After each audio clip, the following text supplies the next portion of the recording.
Assalamualaikum warahmatullahi wabarakatuh. Alhamdulillahi rabbil alamin wa bihi nasta'inu ala umurid dunya waddin. Asyhadu an la ilaha illallah wa asyhadu anna Muhammadan abduhu wa rasuluh. Allahumma salli ala sayyidina Muhammad wa ala alihi wa sahbihi ajma'in. Amma ba'd. Faqadaqallahu subhanahu wa ta'ala fi kitabil karim. Bismillahirrahmanirrahim.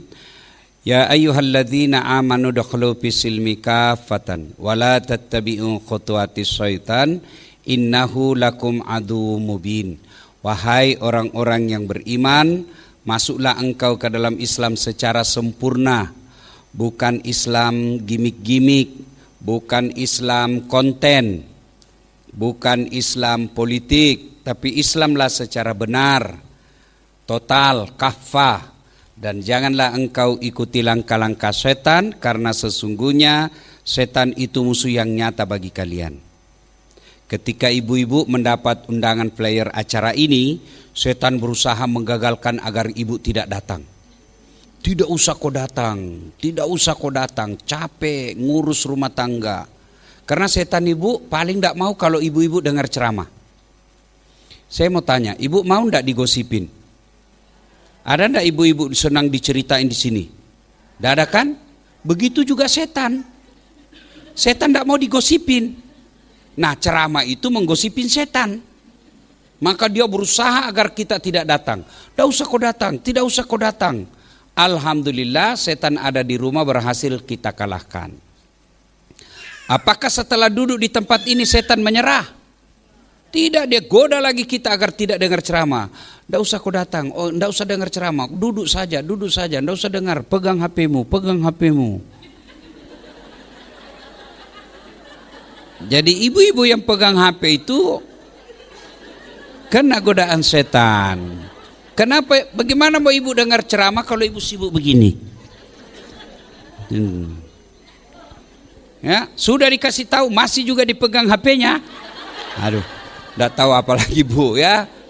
Ibu-ibu simpan dulu HP-nya bu ya. Kita dengar dulu kata MC. Lebih baik siapkan catatan, kita catat.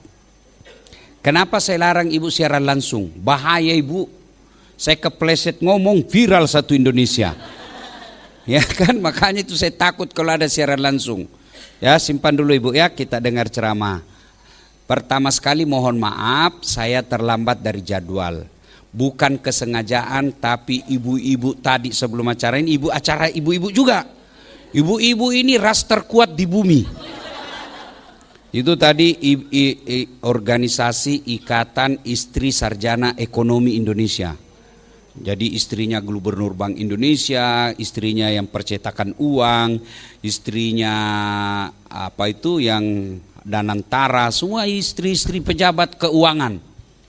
Kita sudah mau pulang, sedikit lagi Ustaz, sedikit lagi Ustaz. Saya bilang sudah menunggu ibu-ibu juga di sana. Maka insya Allah kalau ibu sabar menunggu akan menjadi pahala. Tapi kalau update status, Ustaz lama betul ditunggu. Oke bu ya, ibu-ibu ini pertama karena waktu terbatas. Percayalah ibu, tidak ada rumah tangga yang tidak ada masalahnya. Itu dulu ya. Ini dulu yang harus kita pahami. Tidak ada rumah tangga yang tidak ada masalahnya. Istri, misalnya rumah tangganya Ibu Febi Ahmad Sahroni, kira tidak ada masalahnya. Oh kenapa Ustadz? Bahagia betul rumah tangganya. Saya bilang dari mana ibu lihat? Dia bilang itu di Instagram bahagia betul. Instagram itu ibu, namanya Instagram yang bagus-bagus kita pasang. Tidak mungkin kita update status foto yang lagi bertengkar. Beleng-beleng itu namanya ibu. Iya kan? Iya bu. Istri Ustadz, oh banyak juga masalah saya bu. Jangankan Ustadz, Nabi Muhammad SAW. Ada enggak yang kalah ibadahnya Nabi di sini? Nabi itu ibu kalau sholat sunnah sampai bengkak betisnya. Kita sekali bengkak betis asam urat. Nabi itu ibu, kalau ahlaknya, tidak ada manusia yang dipuji oleh Allah dengan kemuliaan ahlak kecuali Rasulullah Muhammad SAW. ibadahnya bagus, akhlaknya baik, mulutnya santun, perilakunya bagus, semua orang mencintainya, bahkan merindukannya. Tapi apakah tidak ada masalah dalam rumah tangganya? Coba lihat, ibu pelajari sejarah Nabi. Belum lahir sudah masalah. Apa? Meninggal bapaknya. Saya yakin tidak ada di sini yang masih dalam kandungan sudah meninggal bapaknya. Yuk, Nabi masih belum lahir sudah meninggal bapaknya.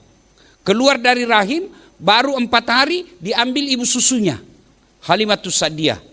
Itu baru 4 hari bersama ibunya dipisah. Berapa tahun dipisah sama ibunya? 4 tahun. Usia 4 tahun barulah dikembalikan ke Siti Khadijah. Aminah. Baru 2 tahun sama Siti Aminah, meninggal lagi Siti Aminah. Usia 6 tahun sudah yatim piatu. Ada enggak di sini yatim piatu usia 6 tahun? Enggak ada kan? 12 tahun sudah dagang. Dagangnya bu, enggak pakai mobil. Dagangnya enggak pakai pesawat. Dagangnya dari Mekah ke Syam, Syria sekarang. Pakai apa? Onta. Melewati padang pasir. Sudah menikah, selesai masalahnya? Tidak. Menikah dengan wanita yang lebih tua dari beliau. 15 tahun lebih tua. Ada di sini yang lebih tua dari suaminya? Ayo, mana?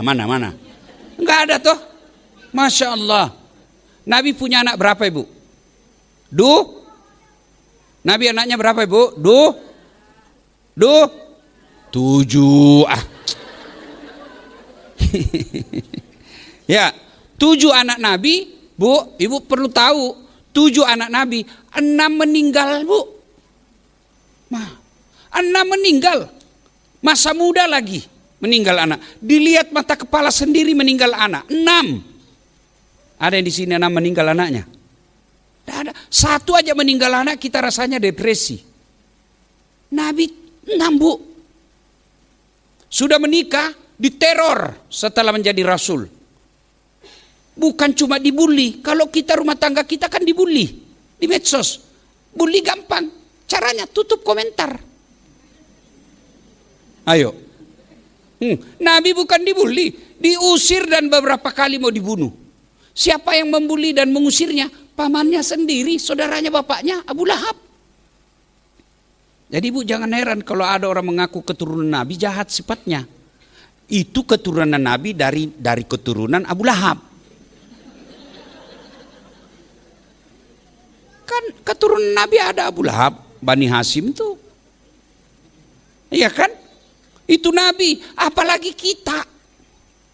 Pasti ada masalah dalam rumah tangga. Coba lihat ibu, masalah rumah tangga.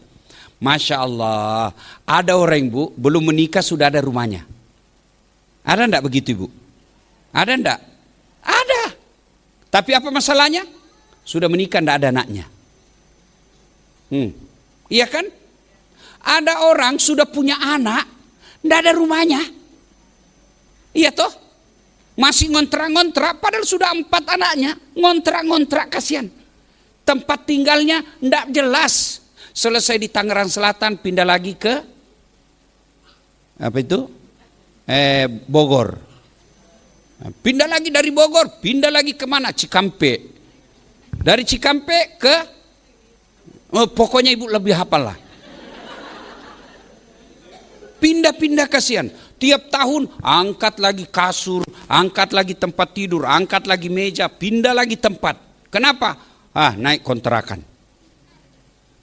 Ada orang alhamdulillah punya rumah, punya anak.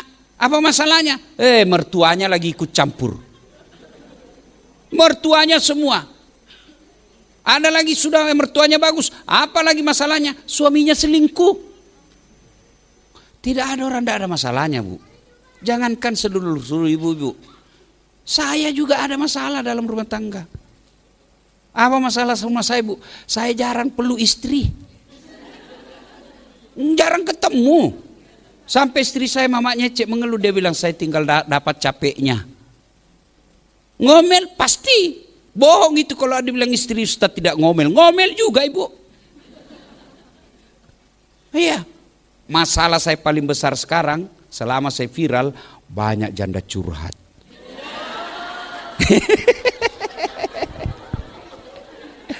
Iya. Ustaz, Adakah doa-doa penenang jiwa? Baru saja suami saya meninggal, saya kirimilah doa penenang jiwa di WhatsApp. Lama-lama dia bilang, Ustadz, jiwaku sudah tenang, tapi saya butuh pembimbing Ustadz. Maukah Ustadz menjadi imam dalam hidupku? Saya bilang, mohon maaf ibu, saya bukan imam, saya penceramah. Iya kan? Semua. Waduh. Ada masalah, ada kadangkala WhatsApp kedapatan sama mama nyece. Ih, kenapa ini? Ada lope-lopenya, ada stiker-stiker. Itu salah kirim. Kenapa korespon? Enak juga perasaan. Semua orang punya masalah. Bohong bu, kalau ada rumah tangga tidak ada masalahnya. Bohong. Nah, berarti bukan masalah yang jadi masalah ibu. Karena pasti ada masalah. Yang jadi masalah bagaimana mengatasi masalah.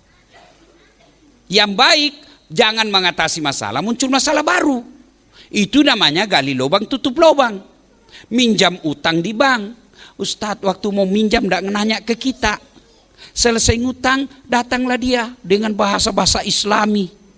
Ustadz saya mau terhindar dari riba. Tolong bantu saya agar saya terhindar dari riba. Bagaimana maksudnya bu? Saya ada utang Ustadz, bolehkah saya pinjam sama Ustadz? Saya bilang bang aja ndak mau pinjamin ibu, apalagi saya. Iya, banyak itu masalah. Semua. Nah karenanya bukan masalah yang jadi masalah. Masalah kita bagaimana mengatasi masalah.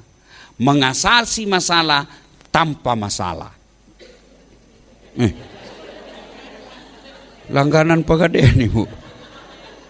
Nah bagaimana kata Nabi, kata Allah dalam Quran, ketika ada masalahmu Allah tidak bilang Ibu Pebi ada masalah, Pak Saroni dulu jadi ketua partai, tidak. Dasat ada masalahmu kau jadi wali kota dulu, tidak.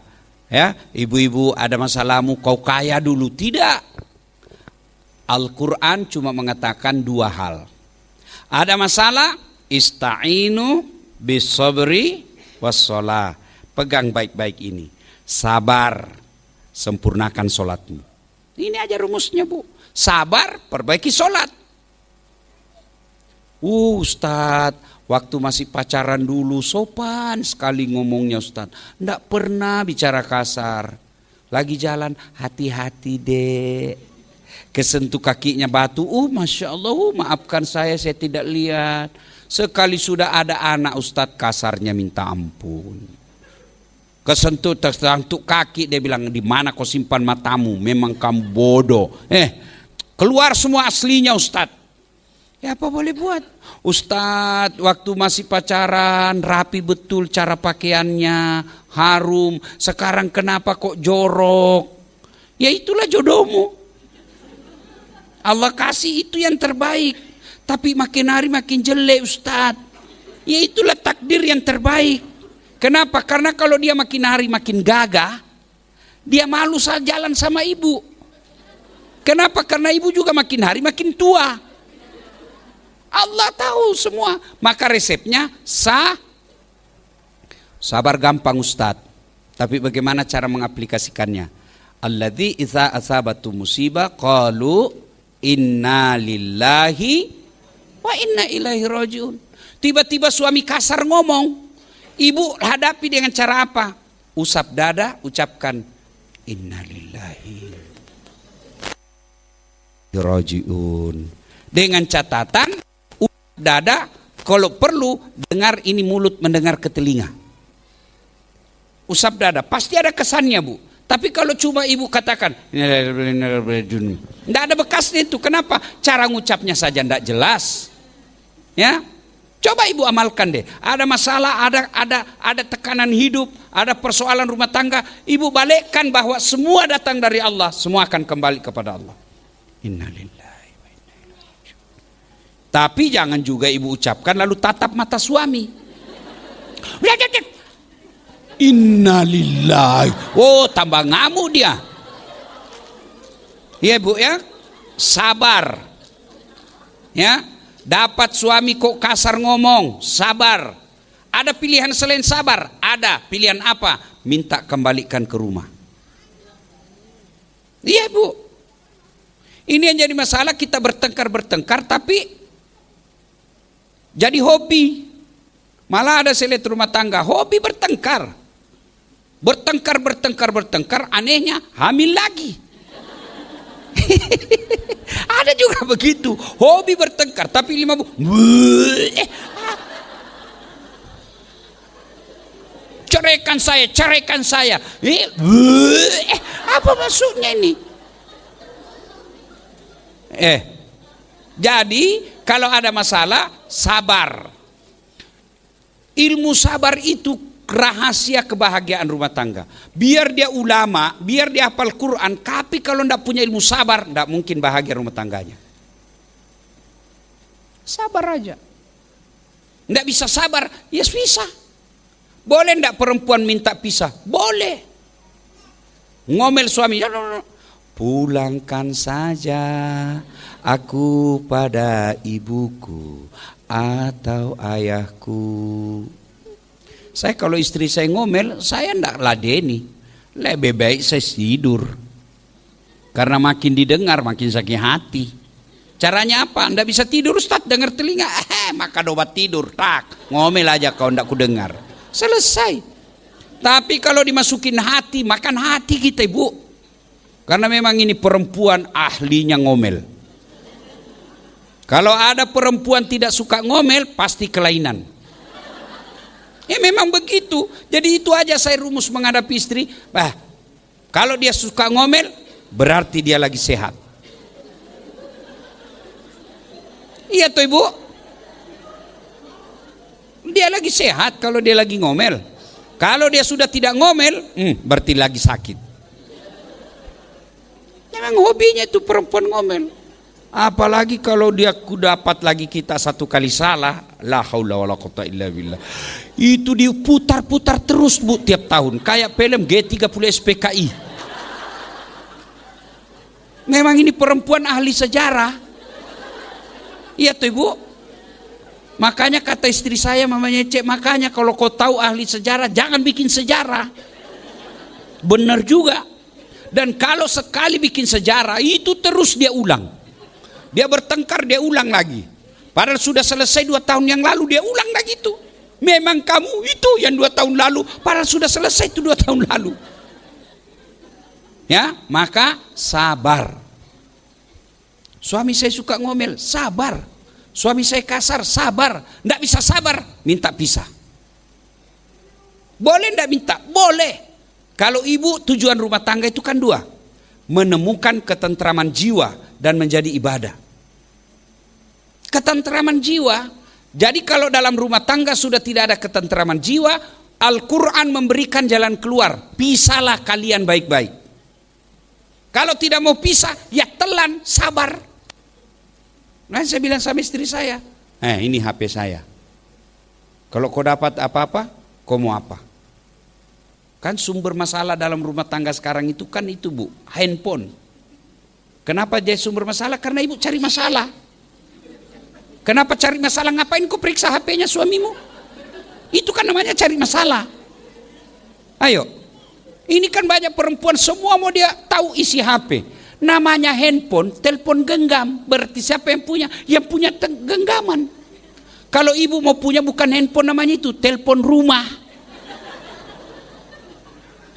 Saya heran ibu-ibu. Bu, Bu, daripada ibu jaga HP, mending ibu jaga anak. Ibu mau jaga HP, berapa kemampuan ibu? Dia kasih kau HP 1, masih ada disembunyi. Kau tahu ya saya begitu. Kan repot juga kalau kau semua mau tahu isi hati kita. Yang penting kita tidak maksiat. Yang penting kewajiban sebagai suami dipenuhi. Ini semua isi WhatsApp kau mau tahu. Untuk apa? Saya bilang sama istri saya, ini handphone saya. Kalau kau tahu sesuatu yang tidak enak, untuk apa? Hancur hatimu. Galau kamu. Kau minta cerai. Yakin kamu mau diceraikan? Kau minta cerai, mampu kau janda? Oke lah kau mampu janda, kau mampu dapat laki-laki lebih baik dari saya.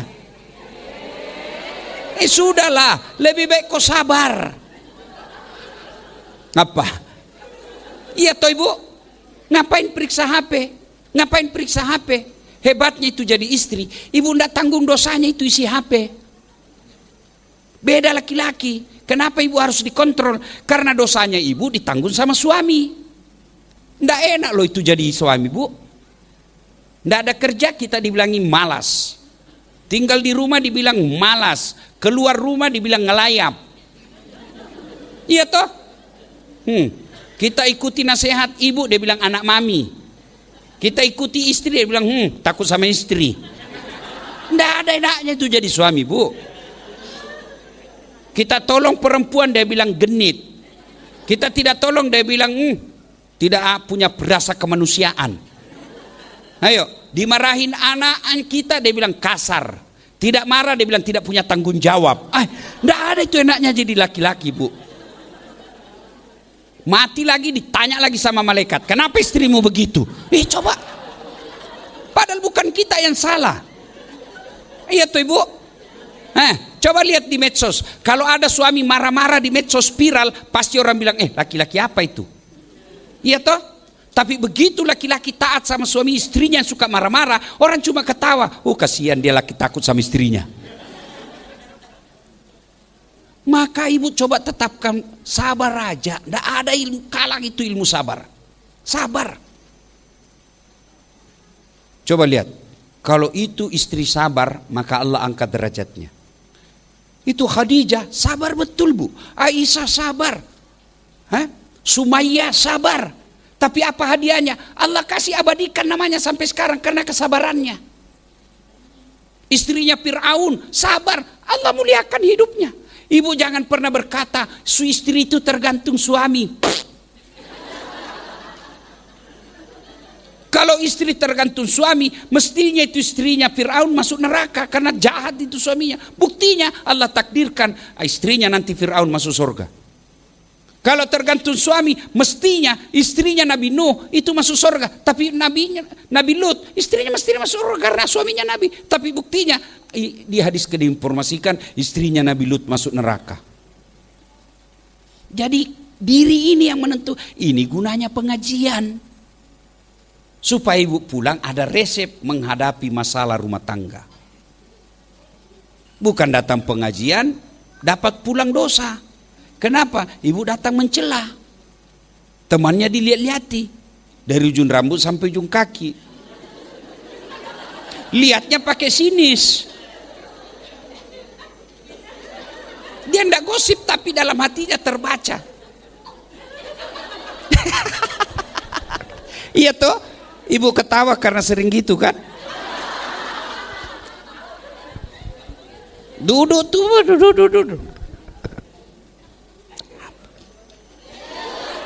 Apa? Palsu gelangnya. Kenapa kau tahu? Itu melengket. Bahkan ustadz pun dia gosip. Di grup dia gosip. Itu juga bajunya yang di YouTube.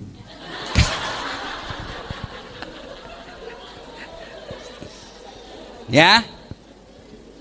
Resep pertama apa ibu? Sabar. Dan orang yang sabar hebat itu bu. Apa hebatnya? Innallaha ma'as-sabirin. Allah bersama orang-orang yang sabar. Bersama Allah itu orang sabar.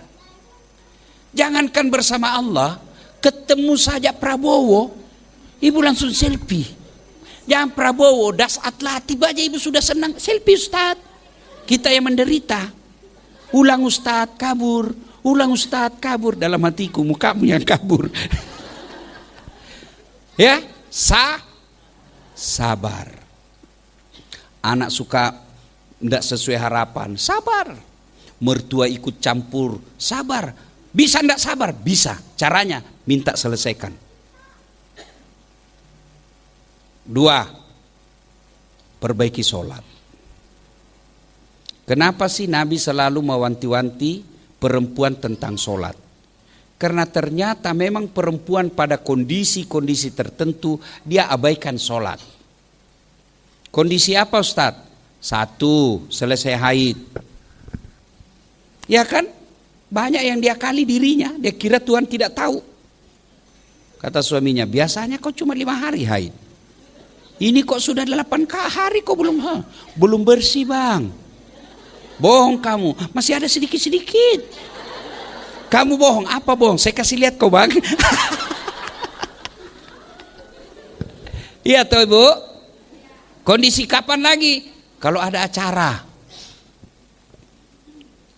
kawinan, 17-an, pakai jilbab tapi tidak sholat. Kenapa Ustadz? Gara-gara jilbabnya. Karena ada itu jilbab ribet. Yang saya selalu istilahkan jilbab sakaratil maut.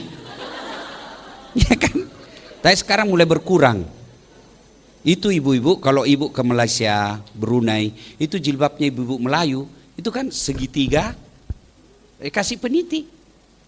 Nah, peniti sini, peniti, selesai. Di Saudi lebih gampang lagi. Kain besar, dia lubang tengahnya, masuk, selesai. Di Indonesia, Masya Allah, kreatif ibu-ibu. Ada dulu pelilit-lilitnya tuh. Ada kain dibeli khusus kain yang dia gulung-gulung. Ya, seperti tali akhirnya dia ikat di lehernya. Sudah itu dia kasih kembang. Enggak bisa lagi gerak lehernya.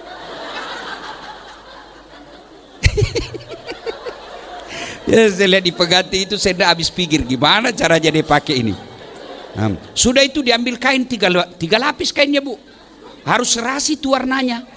Kuning, abu-abu, jingga, baru dia kasih mereng. Sudah itu dia kasih lagi kembang di atas kayak sarang burung walet. Nah sudah, kira-kira kalau begini ribetnya jilbabnya, dia masih sholat enggak ini? Enggak mungkin dia sholat lagi. Begitu masuk waktu sholat, Dek, kau pergi sholat, kata suaminya. Kau sadarlah, saya sudah jualkan kau tanah supaya bisa haji. Masa kau sudah haji enggak sholat? Apa kata istrinya? Kau sadar bang? Justru saya sadar, saya suruh kau sholat. Kau enggak tengok ini jilbab saya. Iya toh ibu? Iya. Jadi sholatlah. Kenapa rumah tangga saya banyak masalah? Pasti karena enggak sholat. Kenapa ya itu istri saya kasar? Pasti enggak sholat.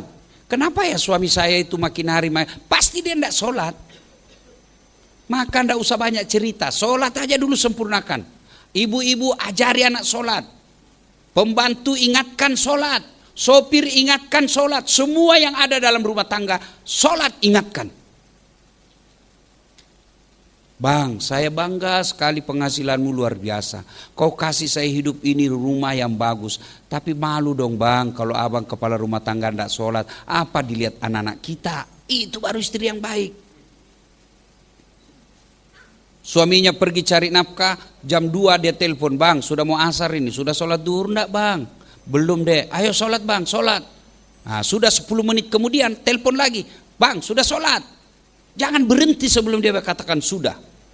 Itulah istri yang hebat. Ibu pernah WhatsApp begini istri suaminya? Ayo. Pernah WhatsApp suaminya ingatkan sholat? Paling di WhatsApp jangan lupa singgah beli gas. Ayo, sholat bu. Kalau rumah tangga baik sholatnya, insya Allah kecil punya rumah, kecil punya mobil, kecil lunas utang, kecil punya anak yang baik. Sholat aja perbaiki. Bu, contoh. Siapa yang punya dunia bu? Siapa yang punya dunia? Ibu hadir kerja cari nafkah untuk memperbaiki apa? Dunia. Lalu siapa yang punya dunia? Allah. Bagaimana dunia mau baik kalau yang punya dunia kita tinggalkan? Cerita mati itu. Bohong orang kalau dia bilang kerja untuk akhirat. Enggak, dunia dulu karena kita di dunia.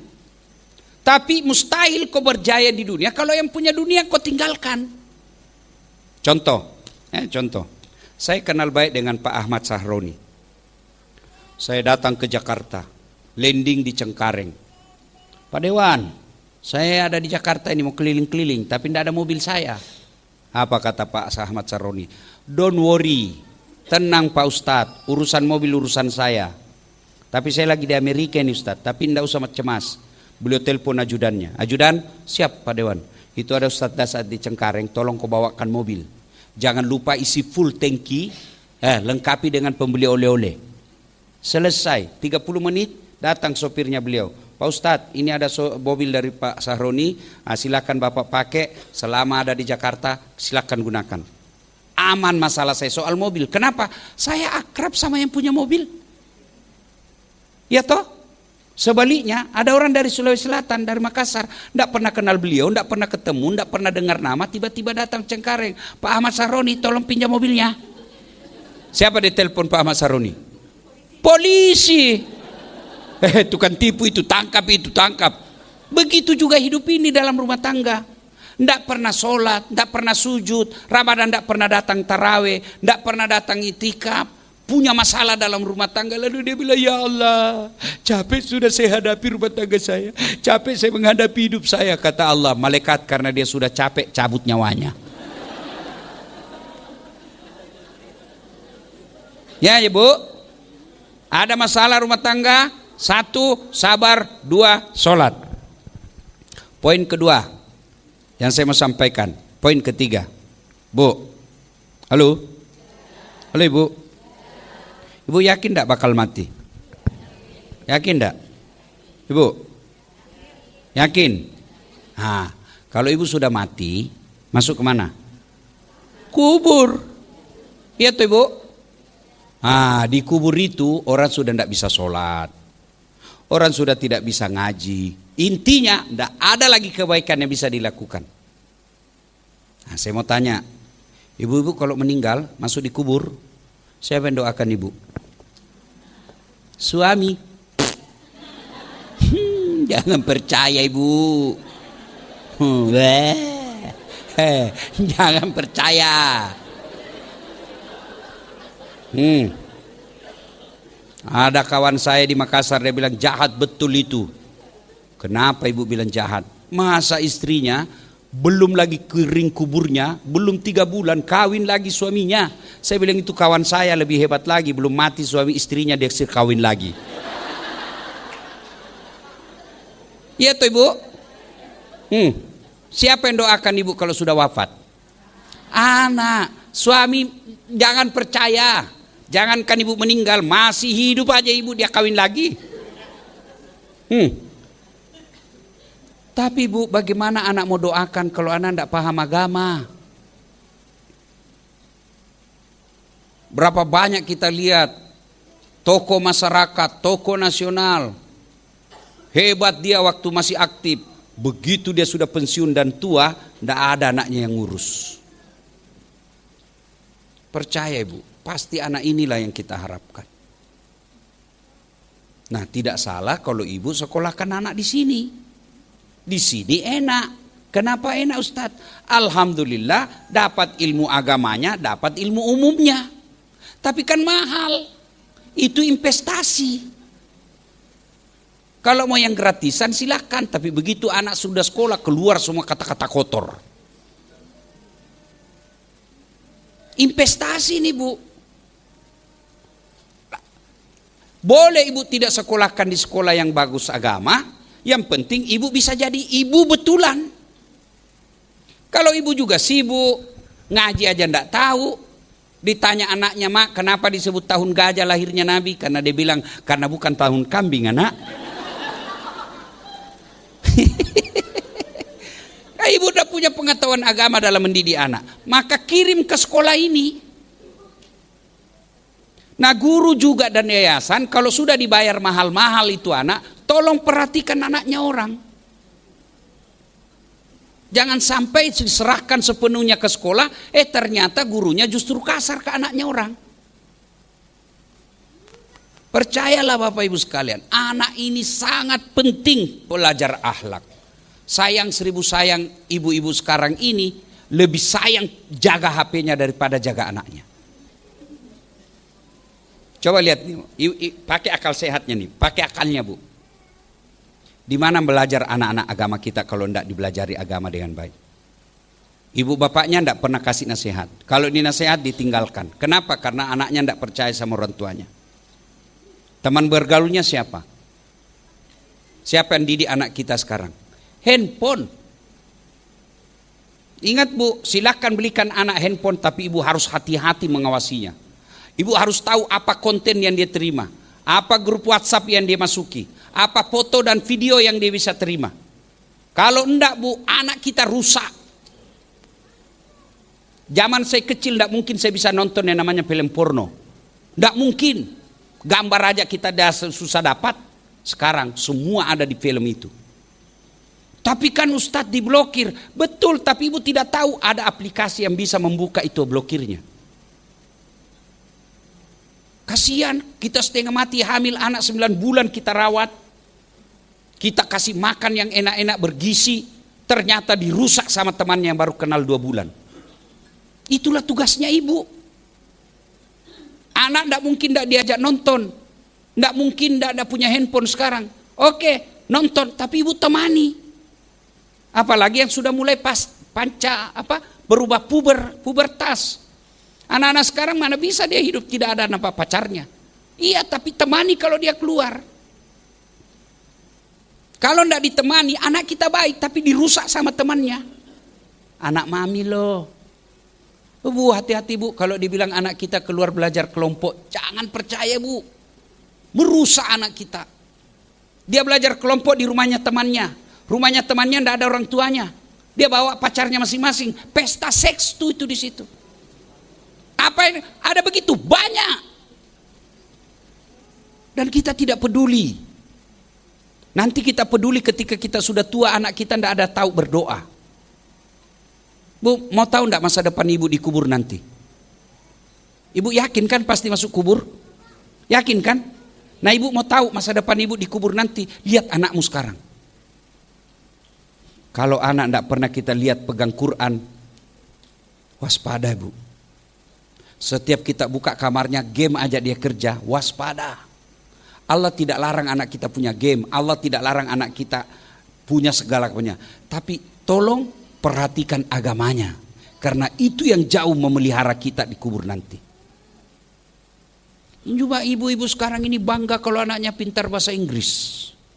Hebat betul itu Ustaz, baru kelas 3 SD sudah pandai bahasa Inggris. Apa hebatnya? Banyak yang begitu. Masa banyak Ustaz? Tidak percaya, ibu ke Inggris deh. Ibu ke Inggris, benar Bu, anak-anak di sana baru belajar bicara sudah pakai bahasa Inggris. Lalu apa hebatnya? Banyak yang begitu. Emang kalau dia pandai bahasa Inggris, dia berdoa nanti pakai bahasa Inggris? Oh my God. Entah, pasti dia bilang, ya Allah ampuni ibu saya. Ibu, tujuan pengajian ini, ibu kembali evaluasi cara mendidik anak di rumah. Gimana cara mendidik anak di rumah ibu? 1, itu amanah. Silakan ibu baca riset. Apalagi itu yang sering ibu-ibu ikuti, parenting. Parenting perentong apa itu? Saya tidak pernah ikut mama saya parenting perentong. Bisa juga kita jadi ustadz. Ada pernah istri saya ikut, dia coba terapkan di rumah, langsung saya marah. Tidak boleh bilang jangan. Siapa ajar kamu? Katanya kalau didik anak tidak boleh mengatakan jangan. Dari mana kau dapat? Quran saja sudah bilang lah, jangan. Tidak boleh cerita neraka. Gimana ceritanya? Quran bicara neraka. Inilah akibat. Kalau kita salah milih cara mendidik anak, silakan ikuti semua itu, tapi jangan tinggalkan Quran. Ada enggak metode dalam mendidik anak dalam Quran? Ada. Surah apa? Surah Luqman. Buka itu surah Luqman. Jelas di situ. Ya bunayya, wahai anakku, la tusyrik billah, jangan kau serikatkan Allah. Berarti metode pertama, cara pertama didik anak, akidahnya dulu. Topi saya bundar, bundar topi saya, kalau tidak bundar bukan topi saya. Susah sudah dicari itu topi bukan topimu karena bundar semua. Nah apa nilai yang ada di dalam situ? Oke, anak senang lagu kita ganti itu topi bundar. Tuhan saya Allah, Allah Tuhan saya. Kalau bukan Allah, bukan Tuhan saya. Oke, banyak Tuhan di Indonesia yang diakui oleh Undang-Undang 6. Tapi nak, Tuhanmu Allah. Bukan Allah, bukan Tuhanmu. Tapi kau tidak berhak menghina Tuhannya orang. Akidah. Bicara sejarah Nabi, ajari dengan lagu. Anak-anak Nabi ada 7 orang, 3 laki-laki, 4 perempuan. Dia baru tahu itu. Oh, 7 anaknya Nabi, 3 laki-laki, 4 perempuan. Itu lagu-lagu mendidik. Saya zaman kecil dulu lagu-lagunya juga lagu bagus. Lagu-lagu ibu-ibu dulu kan nasihat. Insaflah wahai manusia, bila dirimu bernoda. Lagu pop, mungkin Tuhan mulai bosan melihat tingkah kita. Lagu dangdut, mengapa minuman itu haram. Itu semua nasihat. Tapi sekarang apa lagunya ibu-ibu? Cikampek, Tasikmalaya. Apa kau dapat itu Cikampek? Pulang suaminya lagunya apa? Apa lagunya pulang suaminya? Menyinggung-nyinggung perasaan. Bila Israel datang menjemput, kata suaminya, kau doakan saya mati. Ya, itu didik anak. Dalam Quran itu didik anak pertama akidah. Yang kedua dijelaskan dalam surah Luqman, ajari anakmu berjalan di muka bumi ini jangan sombong. Ibu diberi rezeki, ini kan pasti yang sekolah di sini anak-anak orang kaya. Iya toh? Maka ajari anak, nak jangan kau hina sopir, nak jangan kau hina mbok, nak jangan rupa itu. Ya, kamu bersyukur bapakmu kaya, tapi tidak selamanya kamu begini nak. Kau lihat tuh saudaranya bapakmu, sama ibunya, sama dalam rahimnya, sama bapaknya, tapi lihat ada yang kaya ada yang miskin. Nah begitu juga nanti kamu kalau kau macam-macam, sama kamu nanti akhlakmu siapa? Bisa jadi kau saudara tapi kakakmu nanti, adikmu nanti lebih hebat dari kamu. Diajari dia jangan sombong. Kalau ada rezeki, ajari anak kita dermawan. Dia pulang kampung kasih tahu, nah itu sepupumu itu nak, itu dengan bapakmu, dengan bapaknya dia sepupu 1 kali. Bapaknya dia tidak jadi sekolah karena kalah sekolahkan kakekmu, maka dia tidak sekolah. Jangan kau hina dia nak. Bapakmu itu bisa begini karena kakeknya dia tuh. Ini ada duit kasih dia. Ini semua mesti. Sudah itu ajari anak sopan santun. Orang tua dulu bu, tidak punya babysitter. Ngayun anak sampai tidur. Lihat toh? Dan itu bukan ngepek, pakai kain. Saya dapat itu ibu saya. Sarung dibagi, dikasih jambung 2, kasih kayu tengahnya digantung. Kasihnya, dia duluan tidur.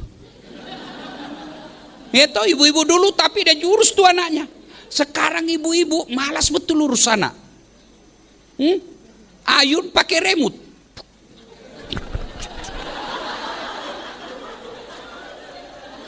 Iya toh, mobil siap dengan sopirnya, babysitternya sesuai jumlah anak, masaknya semua elektronik, uang belanja tak tertandingi. 2 anak, 3 anak, bahkan 1 anak tidak bisa diurus. Ada apa ini bu? Ibu-ibu dulu gaji suaminya tidak jelas, rumah bocor-bocor, tapi kok anaknya bisa jadi terhormat karena peran istri. Kalau ibu-ibu suaminya jahat, ibu bilang saja biarlah kau jahat, saya mau cerai tapi saya sayang anak saya. Saya takut ketinggalkan di engkau, cuma saya sayang anak saya. Mudah-mudahan anak saya nanti ini melindungi saya di akhirat nanti. Nah, ketika ibu meninggal, anak inilah yang kita harapkan. Saya sering melihat orang sakaratul maut, tidak ada anaknya di sampingnya. Bahkan sering saya lihat, belum sebulan orang tuanya meninggal, anaknya bertengkar gara-gara warisan. Dan itu banyak yang terjadi. Tapi kita tidak mau ngambil pelajaran.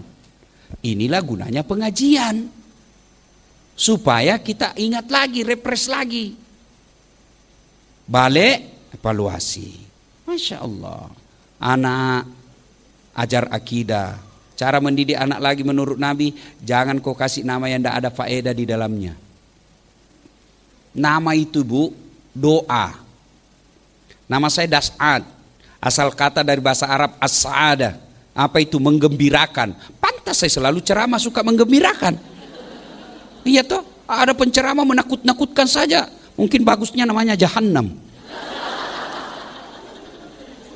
Lu ceramah dari pertama sampai terakhir, nyalahkan aja orang kerjanya. Neraka aja terus, kau dibanting, dilipat, diputus pantat.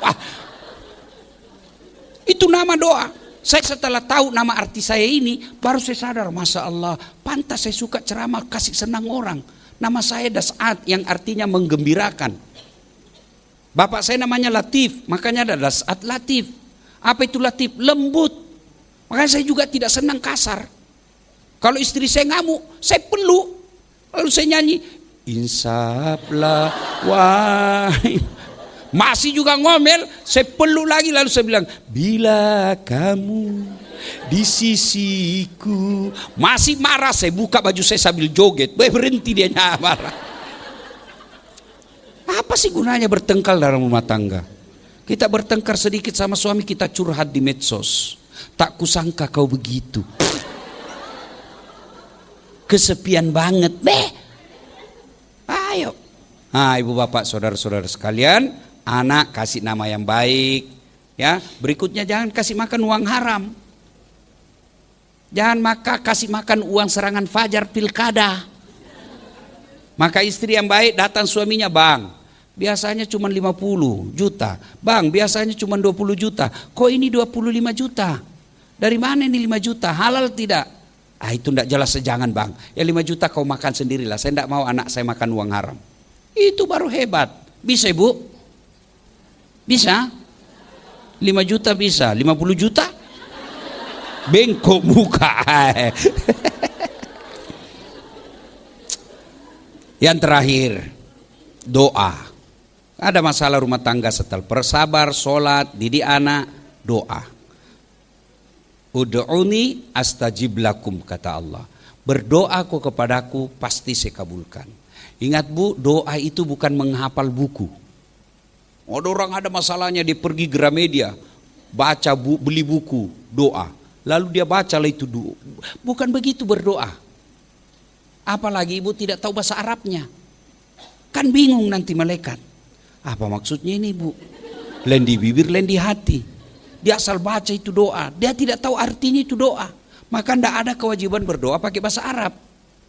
Ibu, saya kasih contoh. Ibu-ibu mau tidak punya anak yang soleh dan soleha? Gampang diberi nasihat. Mau ibu? Nah ini doanya, ayo ikut sama-sama ibu. Bismillahirrahmanirrahim. Allahumma barik lana bima rasakta. Nah, doa makan itu ibu. Kenapa ibu ikut? Karena ibu tidak tahu artinya. Maka doa tidak harus bahasa Arab. Doa itu Bu curhat. Curhat ibu. Curhat tidak mesti bahasa Indonesia. Bahasa hati boleh. Ya Allah, Engkau sudah tahu apa masalah dalam rumah tangga saya. Tanpa saya sampaikan pun Engkau maha tahu. Maka Engkaulah maha penolong. Tolonglah selesaikan masalah ini ya Allah. Ya Allah, Engkau tahu anak saya begitu keras hatinya. Tapi tidak ada yang mustahil jika Engkau yang melembutkannya. Maka ku datang kepadamu, memohon bantuan. Tidak ada kekuatan kecuali datangmu ya Allah. Maka ku bersimpu kepadamu, tolong lembutkan anak saya. 5 kali Bu minta, masa si Allah tidak kasih? Masalahnya ibu tidak pernah datang. Allah itu Bu bukan pengasih, maha pengasih. Maha pengasih. Maka minta kepada Allah. Ya Allah, kau larang saya minta kepada manusia. Kau larang saya minta kecuali kepadamu. Maka aku datang kepadamu minta. Ya Allah, hanya Engkau Tuhanku. Ya Allah, hanya Engkau saya sembah. Maka saya datang meminta, menyembah mohon kepadamu. Masa si Allah tidak kasih kita kalau mintanya gitu? Cuma kan kita tidak datang kepada Allah. Allah bilang, ya sudahlah kau datanglah kepada, kau mintalah sama wali kota. Maka ada masalah, minta kepada Allah. Minta jangan di status Facebook. Jangan di status IG. Sibuk betul itu Tuhan mau baca statusmu. Minta kepada Allah dalam doa. Dan doa mustajab untuk anak dari bibir ibunya. Mintalah. Ya Allah, bimbing anak saya Allah. Rahmati anak saya ya Allah. Kalau selalu ibu minta 5 kali sehari dalam sebulan, masa sih Allah enggak? Saya aja enggak masuk akal kalau Allah enggak kasih. 5 kali ibu minta dan sebulan. Masa Allah enggak kasih? Nah Ibu Sahroni aja kita datangi 2 kali minta, belum dia kasih. 5 kali minta pasti dia ambil aja deh, capek saya lihat kau. Mintalah kepada Allah dalam rumah tangga, berdoa. Ibu bapak saudara-saudara sekalian, banyak yang ingin kita sampaikan tapi waktu yang terbatas. Terima kasih atas kesetiaan ibu mendengarkan ceramah, mudah-mudahan ada faedah. Terima kasih ibu Dewan yang mengundang saya. Inilah hebatnya silaturahmi. Ya. Sebelumnya panitia minta acara tapi saya bilang ada acara saya. Tapi karena Ibu Ahmad Sahroni yang undang, saya bilang siap. Nah orang baik ya. Itulah pentingnya kita bersilaturahmi. Banyak teman selesai masalah. Jangan datang pengajian hanya menjambah masalah. Tolong lagi selesai pengajian ini Bu. Ibu ada 2 tuh reaksinya kalau selesai dengar pengajian. Menurut Quran 2 itu reaksinya. 1 reaksinya langsung tambah imannya. Dalam surah Al-Quran dikatakan innamal mu'minuna alladzina idza dzukirallah wajilat qulubuhum dan seterusnya. Orang beriman itu selesai dengar dakwah bertambah imannya. Oh benar itu kata Ustaz tadi. Kayaknya saya kena situ. Nah itu bagus imannya. Sebaliknya, nah apa dia bilang? Jangan lagi undang itu Ustaz. Nggak enak 7 dia bahas saya terus kena rasanya itu. Nah itu yang disindir Allah, wasawa'un alaihim a'anzartahum am lam tunzirhum ayo minun. Kau sampaikan ayat Allah atau tidak sama saja. Mereka tidak akan beriman. Bahkan ayat berikutnya Allah katakan mereka lebih hina dari binatang. Lebih hina dari binatang. Apa maksudnya Ustaz? Ibu tahu kambing? Tahu kambing Bu? Kakak saya di kampung jual beli kambing. Itu kalau ada kambingnya nakal dia cari penjaganya. Kau jual itu. Mengganggu aja temannya. Jual itu kambing. Sampai di pasar tidak ada yang beli. Apa kata? Bawa pulang. Kita potong. Coba lihat. Potong. Dagingnya dibagi-bagi. Dagingnya bisa jadi sate. Tulangnya bisa jadi, kalau di Makassar, konro. Kulitnya jadi perhiasan. Tanduknya jadi perhiasan. Ekornya sop buntut. Kakinya sop kikil. Lidahnya sop lidah. Pipinya sop pipi. Semua dipakai Bu. Kambing, nakal, jual. Tidak ada beli, makan. Tapi kalau ada ibu-ibu, tukang gosip, sinis, pendengki, bau keteknya. Apa? Mau di apa ibu? Mau di apa? Siapa yang mau beli? Ayo. Mau dimakan? Siapa yang mau makan ibu? Itulah makna mereka lebih hina dari binatang. Agar kita tidak lebih hina dari binatang, maka sekolah ini mengumpulkan kita. Supaya apa? Kita bisa ikut menjadi orang yang lebih baik. Ya, demikian mudah-mudahan ada manfaat. Saya tidak tahu ada sesi tanya jawab atau hanya untuk menjawab. Mohon berkenan, Ustadz, apakah dibuka untuk sesi tanya jawab? Saya terserah. Baik, kita buka ya ibu-ibu ya. Boleh juga kalau ada mau menjawab boleh. Nggak ada yang tanya dong Ustadz ya. Ya silakan. Silakan ibu-ibu, mumpung Ustadz masih berkenan untuk melakukan sesi tanya jawab, silakan. Ini oke. Dari saya ya, oke sebentar ya. Mungkin bisa perkenalan dulu dan lanjut pertanyaan. Bismillahirrahmanirrahim. Assalamualaikum warahmatullahi wabarakatuh. Saya dengan Ibu Isma, izin bertanya Ustadz, ini ada pertanyaan. Tadi kan Ustadz sempat menyampaikan kalau doa seorang ibu itu insya Allah akan diijabah oleh Allah. Nah bagaimana kalau misalkan seorang ibu itu jauh dari ketakwaannya kepada Allah, dan apakah doanya itu akan diijabah?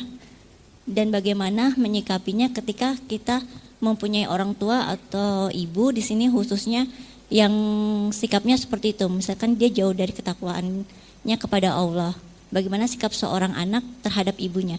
Apakah dia harus tetap berbakti, santun? Kalau saya pribadi melihatnya dari kisah seorang Nabi Ibrahim terhadap ayahnya. Tapi di sini kan dia ayah ya, bukan seorang ibu.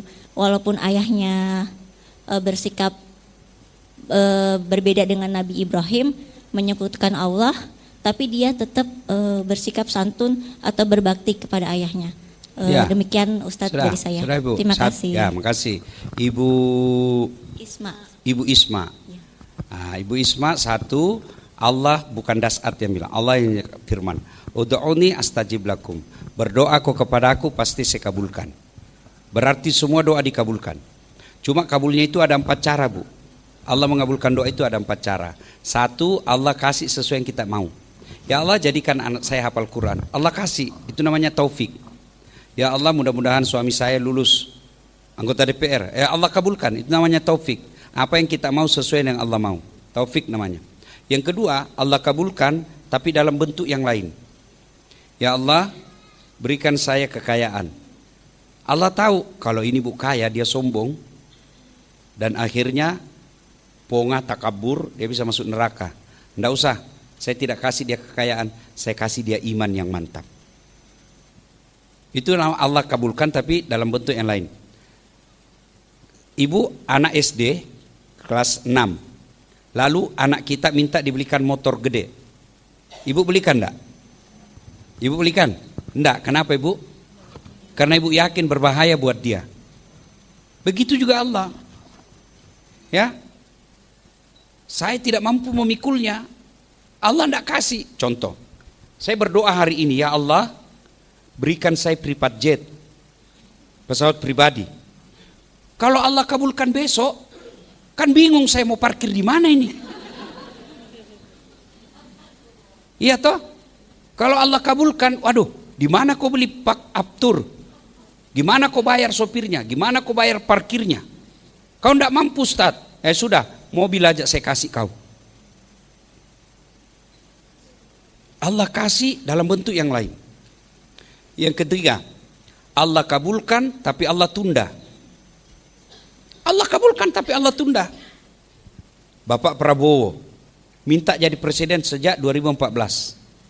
Tapi Allah kabulkan 2024. Ya.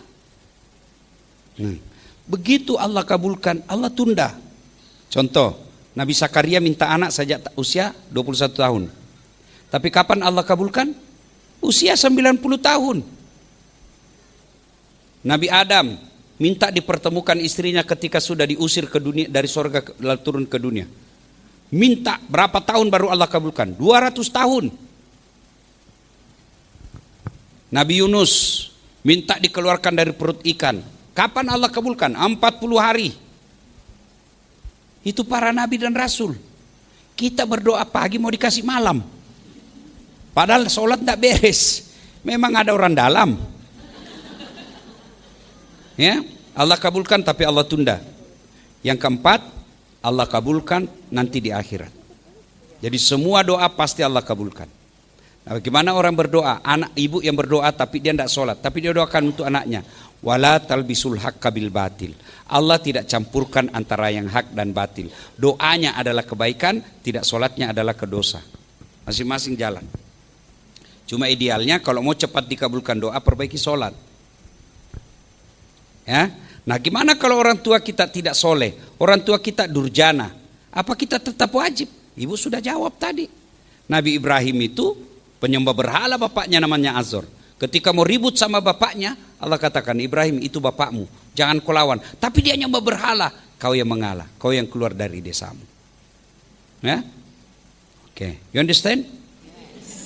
Thank you very much. Ada lagi Bu? Ya. Cukup ya? Satu lagi ya Pak satu Ustadz lagi. ya, izin satu lagi. Mungkin dari bapak-bapak atau adakah yang ingin bertanya? Ya. Gak ada? Ini ibu sebelah sini udah Silakan. Tinggi sekali tadi angkatnya ya.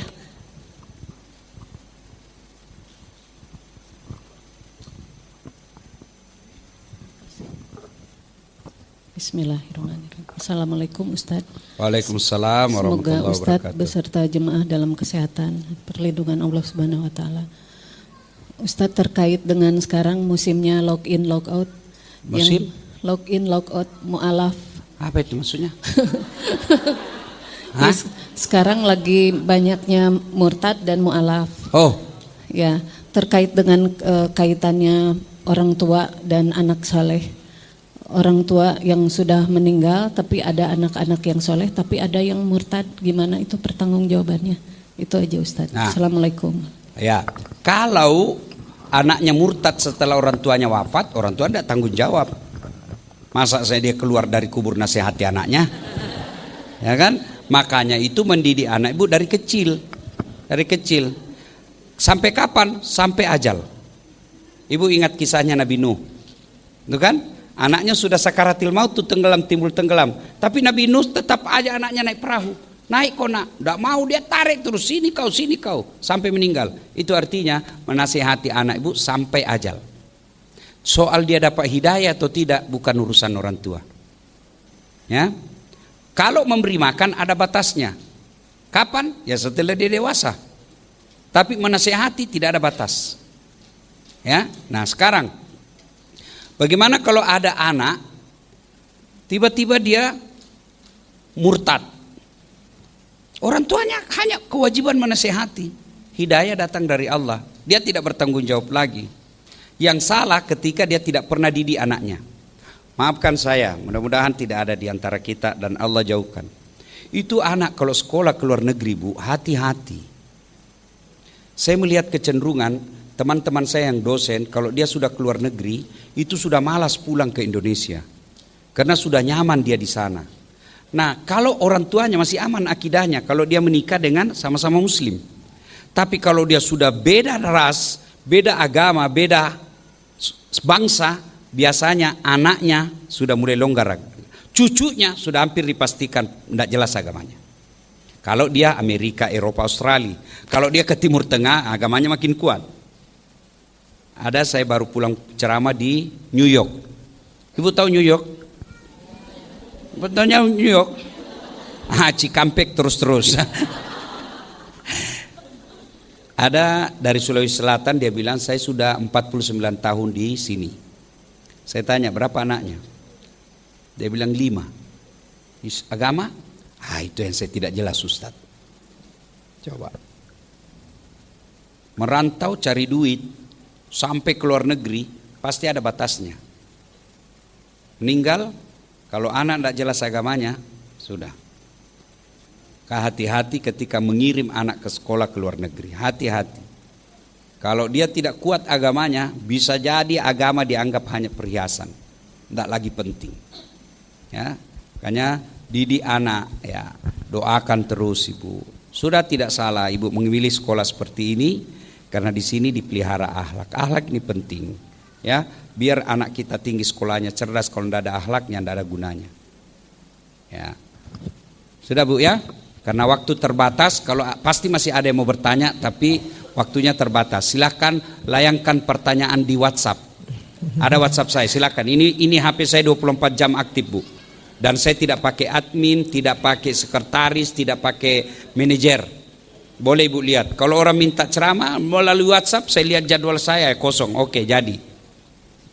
Nah, silakan catat 081 081 21 22 22 298. 5 kali 2. Saya ulang.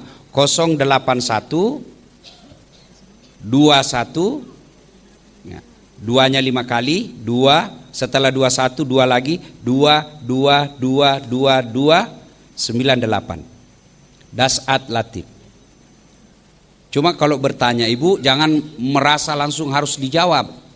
Biasanya saya nanti off di atas pesawat baru saya scroll lihat, oh ada yang bertanya. Ya. Nah juga kalau kirim biasanya perbaiki dulu foto DP.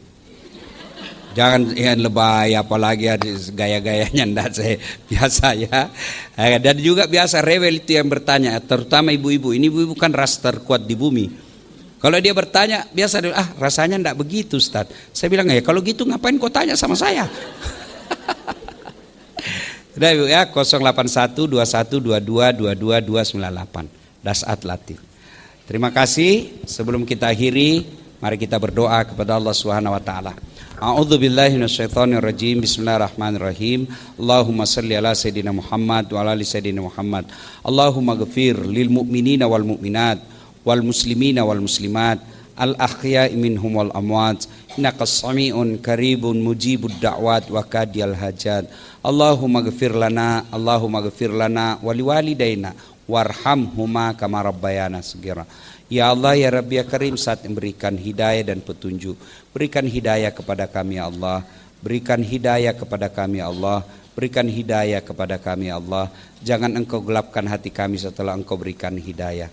Ya Allah ya Rabbi ya Karim, ya Allah ya Rabbi ya Karim, saat memberi petunjuk dan hidayah, berikan petunjuk dan hidayah kepada anak kami ya Allah. Besarkan dia dalam iman, kuatkan akidahnya, afiatkan fisiknya, perbaiki akhlaknya, jadikan dia anak yang soleh dan soleha. Ya Allah ya Rabbi ya Karim, ya Allah ya Rabbi ya Karim, ya Allah ya Rabbi ya Karim, Zat yang maha membalas. Engkaulah yang membalas segala kebaikan hambamu.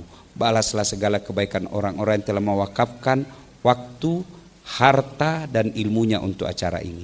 Angkat harkat dan martabatnya, wujudkan cita-citanya, bahagiakan keluarganya, dan jika kelak menghadap kepadamu, hadapkan dalam iman dan Islam.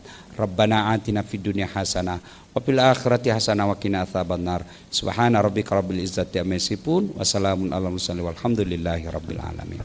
Terima kasih Bapak Ibu sekalian, terima kasih Ibu Febi, terima kasih atas semuanya. Usikum wa nafsi bitaqwallah, fastabiqul khairat. Assalamualaikum warahmatullahi wabarakatuh. Waalaikumsalam warahmatullahi wabarakatuh.